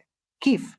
يعني الطالب اللي جاي من طول كرم بده يجي على جامعة النجاح، قعد على الحاجز 3 ساعات، صار يعتبر إنه لأنه قعد على الحاجز 3 ساعات صار من حق المدرس إنه ينجحه. هاي مشكلة مم. كبيرة عم بنواجهها، لأنه غاب عن المحاضرة، لأنه في منع تجول وما قدرش يوصل، صار لازم المعلم يراعيه. طبعا من منظور إنساني لازم يتعاطف مع المدرس، وكلنا بنتعاطف مع الطلاب، لأنه بالآخر هن مين؟ ما هو ابني وبنتي وابن أخوي وبنت أخوي وابن جاري، هن إحنا. فالتعاطف قد يساء استخدامه ليقلل من جودة التعليم. مم. فبالتالي هاي واحدة من الإشكاليات اللي إحنا بنعيشها، ومرات بصير زي عملية صراعات مؤقتة ما بين المعلمين أو الأعضاء الهيئة التدريسية والطلبة في قديش أنا لازم أشد عليك.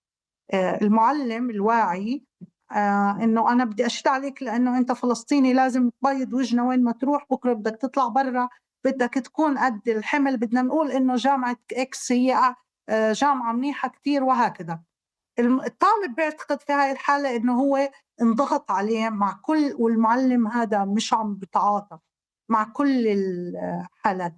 فإحنا فعليا يعني الشعب الفلسطيني والطالب الفلسطيني هو طالب مأزوم مضغوط، بيعاني من مم. الظلم كتير، ولكن بنفس الوقت ما في أمامه خيارات إلا يستمر ويتعلم ويكمل ويدور على الفرص مع ارتفاع نسب البطالة في داخل فلسطين. ولازم يدور على فرص خارجية كبيرة حتى يقدر إنه يستمر. فبنقدرش نقول إنه الطالب ضعيف، هو مظلوم كمان. بس وكمان لازم نلاقي إشي ينشله على المستوى المؤسسي. بتعرفي ذكرتيني دكتورة بنقاش الطلاب اللي بكونوا 7 سنين و8 سنين لأنه اعتقل سنتين أو 3، فهو أصلا بين الطلاب هو هيبة وعنده هالة كبيرة، وعند الدكتور هو هيبة وهالة كبيرة وبقدر يسكر الجامعة وبقدر يعمل كتير أشياء.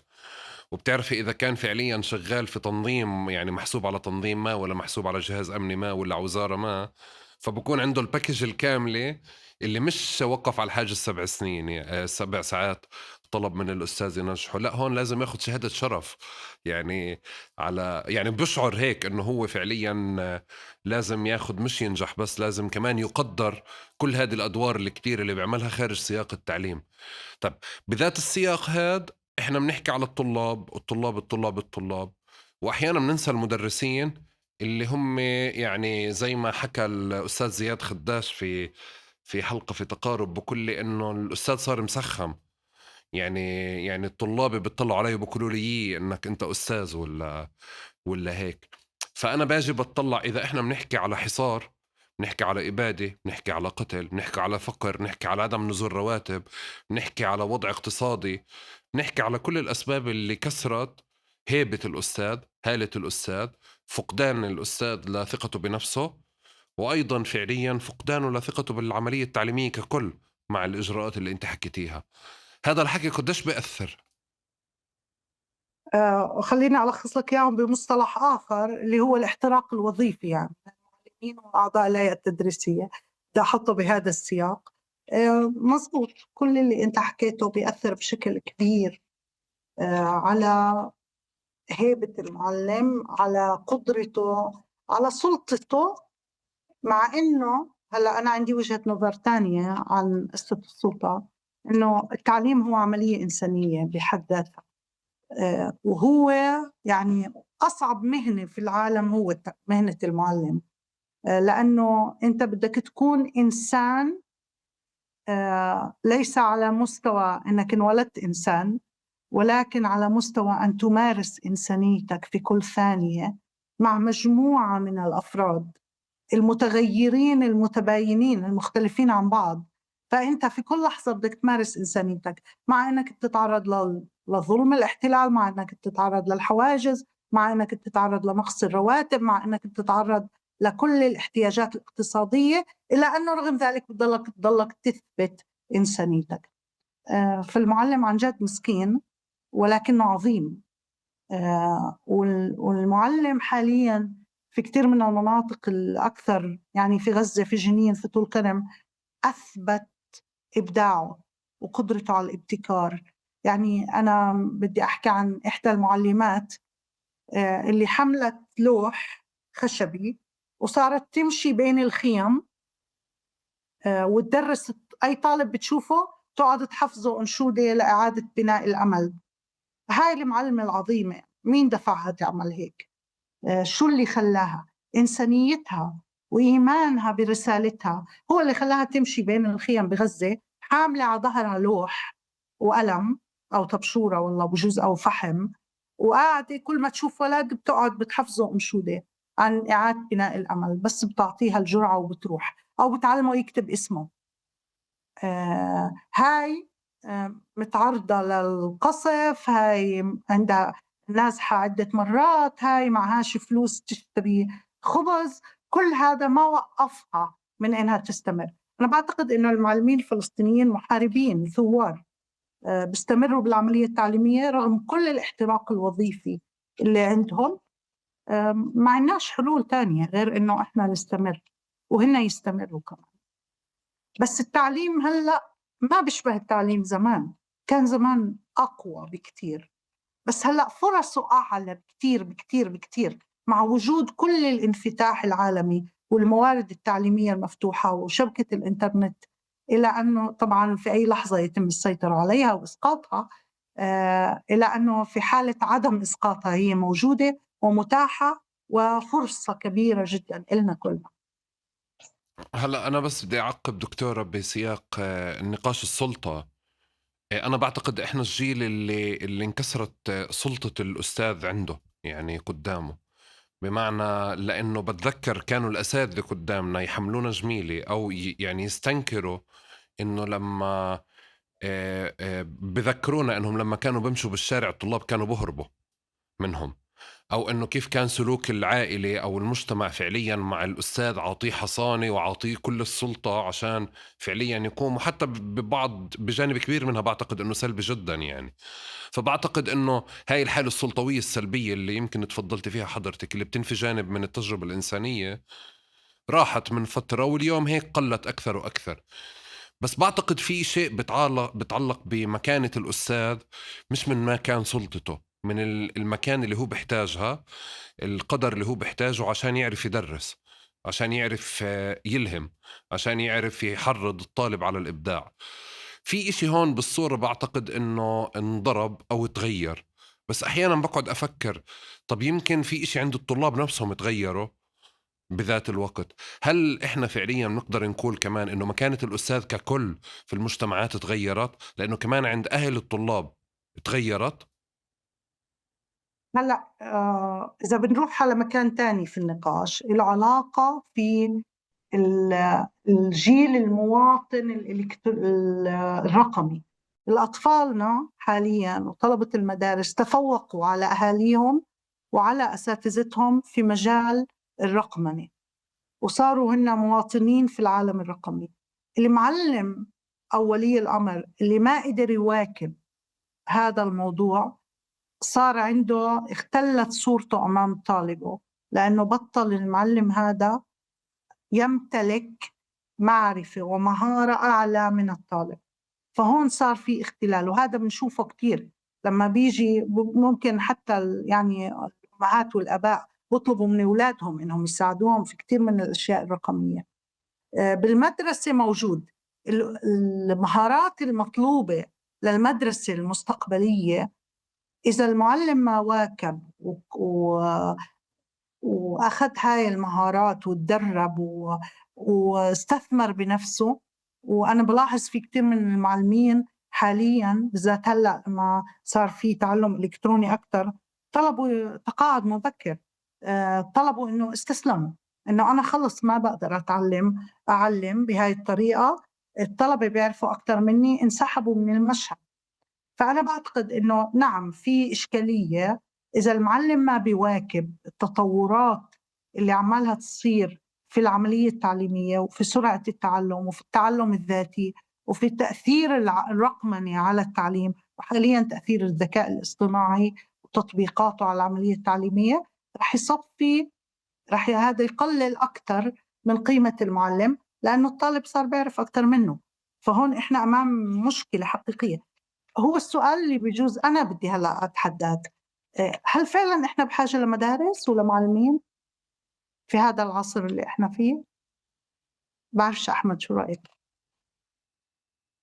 يعني أنا بالنسبة لإلي صراحة بتجربة التعليم تبعتي مع جيلي كنت بحب جدا لو إنه ما في مدارس. بتلفتني كتير فكرة النظام التعليمي أو المدارس اللي بيطلع الطالب فيها بحب الخطابة، بيطلع بغني، تعلم موسيقى، بتفتح له آفاق. بحب التجارب اللي أقاربنا اللي موجودين في أمريكا لما بيجوا مثلا بكون النظام التعليمي بيساعد الطالب يكتشف نفسه إنه رايح باتجاه الهندسة، رايح باتجاه الطب. وبحب جدا كمان المرونة بالنظام التعليمي بفكرة انه مش ليعوض الفاقد، لا ليسرع الطالب يتجاوز شيء هو مش محتاجه. يعني بمعنى مثلا كانت تلفتني فكرة انه في بعض المدارس برفعوا الطالب، بدل ما يدرس صف خامس بيطلع من الرابع للسادس او بيطلع من الثالث للخامس مثلا، بوفروا عليه سنة من التعليم لانه هو اكتسبها او عنده اياها موجودة. وبعتقد بأنظمة تعليمية مثل هاي اللي حكيتي لنا اياها في البداية بنستفيد منه احنا، لانه بالضبط احنا في ناس في الإبادة تابعت أخبار وتابعت قصص وقرأت تحليلات وصارت تفهم بكتير أشياء، تمام، وصارت تعرف فعليا كيف تحسب، لأنه مضطرة تتعاطى مع العملة ومضطرة تتعاطى مع الأرقام الصغيرة والأرقام الكبيرة، كل شيء صار قدامها مفتوح ومضطرة تتعاطى معه.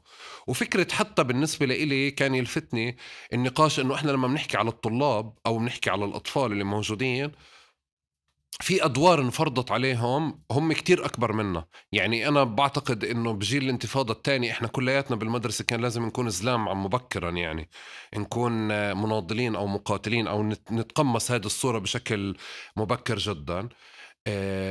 وباختيارنا بتعرفي دكتورة كان في موضة وقتها إنه نروح إحنا ونتصور صورة حامل سلاح ولا صورة مناضل ولا بوستر ولا كذا. هاي في حالة عامة فرضتها علينا. اليوم أنا باجي بتطلع على أبناء غزة، هو مش بروح بإيديه بإجريه على مكان يتصور، هو مش محتاج يتصور، هو عم بمارس. يعني هو فعليا يوميا عنده مهمة، عمره 10 سنين ولا 11 سنة، عنده مهمة إنه يجيب مي، تمام. وحتى بعتقد في أدوار في نقاشات اجتماعية خلت الأبو ينسحب من المكان اللي هي ممكن تنتقص من رجولته، تمام، وصار يصدّر ابنه فعليًا لإنه هو يروح يوقّف على الخبز أو هو يروح يجيب المَي أو كذا. بتعرفي كنت أسأل هذه القصص وأنا باحضّر للحلقات، إنه ليش الأطفال هم اللي موجودين دايمًا على المَي أو موجودين دايمًا على الخبز.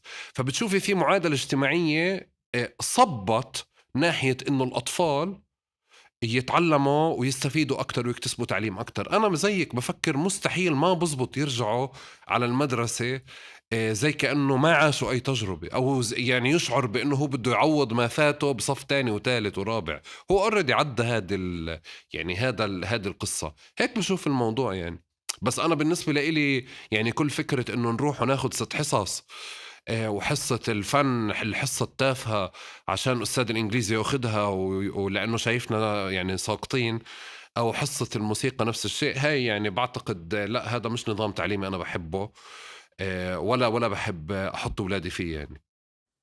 يعني أحمد أقول لك شغلة، رغم فظاعة المشهد وفظاعة الجرائم، إلا أنه إحنا أمام فرصة لتحرير التعليم، تحريره من عبودية مؤسسة المدرسة، وتحرير كل النظام التعليمي. يعني هو تحرر فعليا هلأ، لكن بتمنى إنه ما حدا يرجع ويرجعه زي ما كان. إمم. بالعكس، نستثمر ال يعني الانفتاح في التعلم اللي صار. الأطفال تعلموا كيف يحلوا المشاكل، الأطفال تعلموا، المعلمين خلقوا، أبدعوا في إيجاد آليات جديدة للتعليم. كل هذا أن يتم استثماره لخلق مؤسسة تعليمية متحررة لتحرير النظام التعليمي. وبجوز هلأ حدا يفكر إنه أنا عمالي بنظر بشكل فلسفي.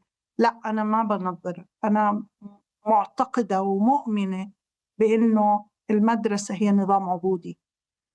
صح، هي ما كان عندنا بدائل بوقتنا، بس هلأ البدائل متاحة لتحرير العملية التعليمية، مع أنه التعليم حق والتعلم هو الحق، أنه الاستمرار في التعلم وتوفير فرص التعليم هو الحق.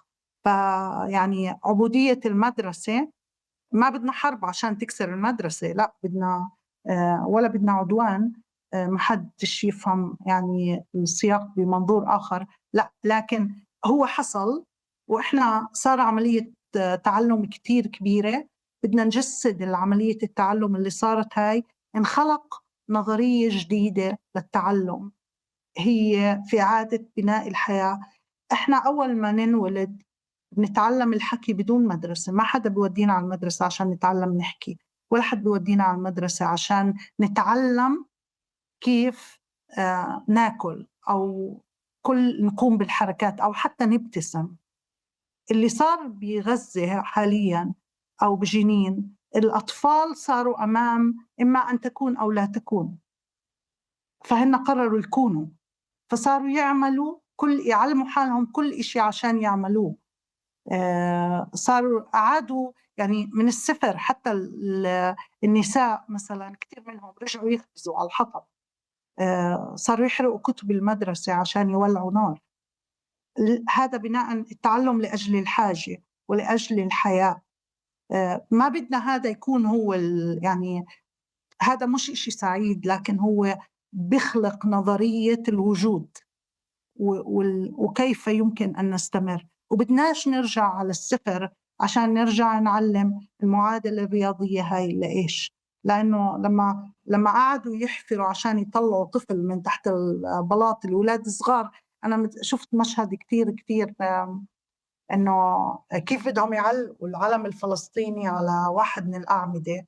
هذا طبعا أكيد استعمل، إذا بدي أفكر أنا، بده معادلة فيزيائية، بس هذا الطفل طبق الفيزياء وحط العلم بدون ما يعرف شو المعادلة الفيزيائية، نتيجة للتجربة والخطأ، نتيجة للوعي، نتيجة للشغف والرغبة بأنه يعلق العلم على هذا الارتفاع بدون ما يكون معه لا سلم، فقط من خلال زي كأنه معه بكرة يعني، وبده يوازن بين الخيطان. فبالتالي صار 12 سنة من المدرسة ما قدرتش تساعد طلاب يتعلموا حل المشكلات، إلا أنه خلال السنة الماضية تعلموا كيف يحلوا المشكلات ويوجدوا حلول إبداعية. ما بنلزم إنه نعمل عدوان عشان يتعلموا ذلك، ولكن أنا اللي بدعو له إنه نستفيد من هاي التجربة، نستفيد من هذا الظلم الكبير اللي وقع، وما نخليه يروح زي كأنه ما كان، ونبني على تجارب الأطفال والمعلمين لنظام جديد أكثر تحرراً يستحقوه أطفال غزة لأنهم وأطفال فلسطين بكل المعاناة اللي عانوها. تعي هيك نعمل جولة تحدي، يعني تحدي جديد شوي.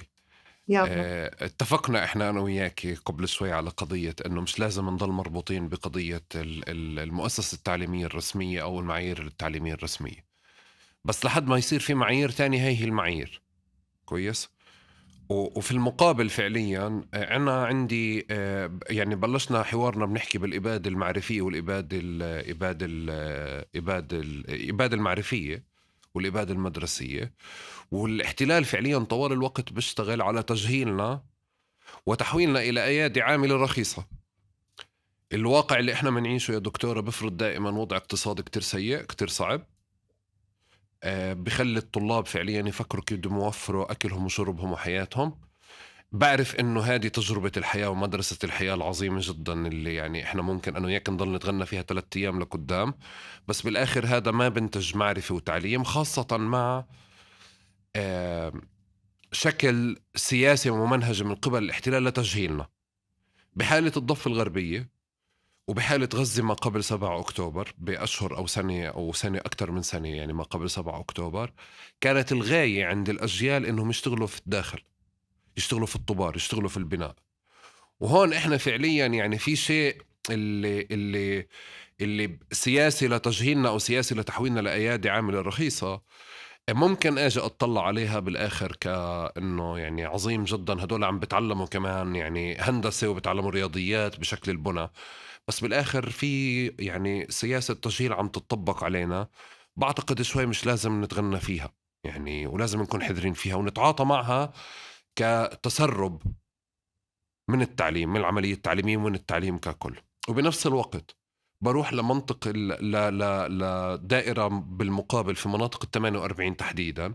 شفت كمان كيف التعليم بتم استخدامه لنزع التسييس عن الناس أو إخراج الناس من كل سياق العمل السياسي.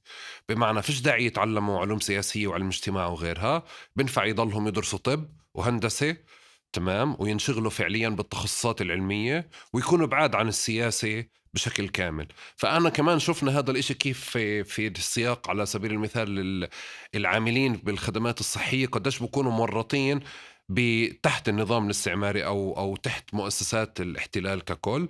واللي هو خلص بصير في شخص عنده يعني تعليم عظيم جدا، طبيب مهم جدا، بس مش مرتبط بقضايا شعبه أو لا يتفاعل معها. فعلى الجهتين أنا بالنسبة لي يعني بالنقاش الأول بفكر إنه مهم نتعامل مع نضل محافظين على فكرة التسريب من العملية التعليمية أو التسرب من العملية التعليمية. وبذات الوقت العملية التعليمية والإنجاز فيها مش بحد ذاتها هدف، لأنه كمان ممكن تؤدي لذات غرض التجهيل اللي حكيت عنه في النقطة الأولى. أنت عم تاخدني على محل تاني كت بعيد، اللي هو هل النظام التعليمي اللي عندنا هو نظام تعليم تحرري أم لا؟ هيك أنا بدي ألخص سؤالك.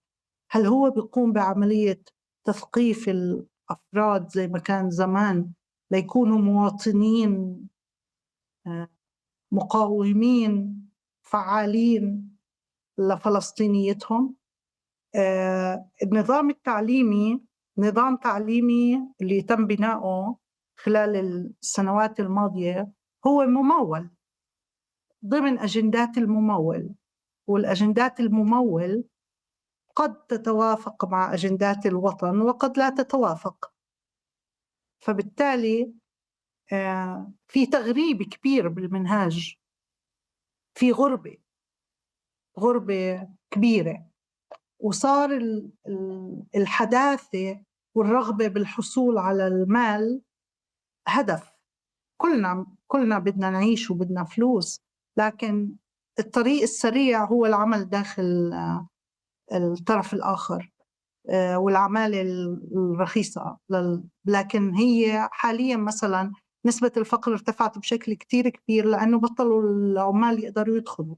مم. فبالتالي هذا جزء من الاستعمار. نسبة التسرب بالمدارس قليلة جدا على فكرة، ولكنها خفية. شو يعني؟ إذا بتطلع على نسبة التسرب العادية قد إيه بتلاقيها بتتجاوز 3%، وهاي نسبة عالمية منيحة. لكن إذا أنا اطلعت على نسبة قديش عم بيكتسبوا من العملية التعليمية رح ألاقيها ضئيلة جدا. فبالتالي في تسرب خفي، يعني الطلاب عم بترفعوا بشكل تلقائي، الطلاب ممكن يغيبوا وما ينحسب لهم غياب، الطلاب ما عم بيكتسبوا المهارات المطلوبة، مستوى الامتحانات نزلت، مستوى التقييم قل، والطلاب عمالهم بيعتبروا حالهم إنهم خلصوا المدرسة، بس فعليا بجوز لا، هن ما أخذوا كل الكفايات اللي لازمة. حتى إذا بتشوف كم واحد من طلاب المدرسة بقرأ رواية. زمان كنا وإحنا صغار فيش كل الناس بتقرأ، هلأ كم واحد بقرأ إلا اللي هو اشتغل على نفسه. بس إذا بتجيب ولد بصف سابع بتقوله شو آخر كتاب قرأته، ما بعرف إذا رح يجاوب، بقول لك كتاب التاريخ تبع المدرسة. بس بنفع تسألي دكتورة إيش آخر بودكاست حضرته، بتلاقيه حاضر أو سامع بودكاستين. شكرا. بالضبط، عفوا. هذا إشي كتير منيح، لأنه صار في هلأ التحول هذا اللي كنت أحكي عنه قبل شوي، إنه إحنا أمام فرصة الانفتاح الكبير على العالم. بس كمان واحد من الأشياء المهمة اللي بنتعلمها بجوز كمان عشان ما أظلم المدارس أو قراءة الكتب، اللي هو الجلد والصبر والتحمل. كل التعلم السريع اللي بحدث الآن من خلال المقاطع القصيرة، هاي بتعلم كمان قد تؤثر على الذاكرة البشرية، لأنه الإنسان عماله بينتقل بشكل سريع من مشهد لمشهد لمشهد لمشهد لمشهد، أو من صوت لصوت، أو من مقطع لمقطع. هذا أنا يعني ما عندي دليل، لكن أدعي أنه قد يؤثر سلباً على قدرة الإنسان على التركيز، وبحاجة أنا عني لا أبحث أكثر حتى أدعي ذلك. لكن أنا بدعي أنه قد يؤثر على قدرة الإنسان على التركيز، قدرته على الجلد، قدرته على الصبر، قدرته على يعني القيام بمهارات دقيقة اللي بتحتاج لوقت لعملها. بتأيدني بهذا الموضوع ولا لا؟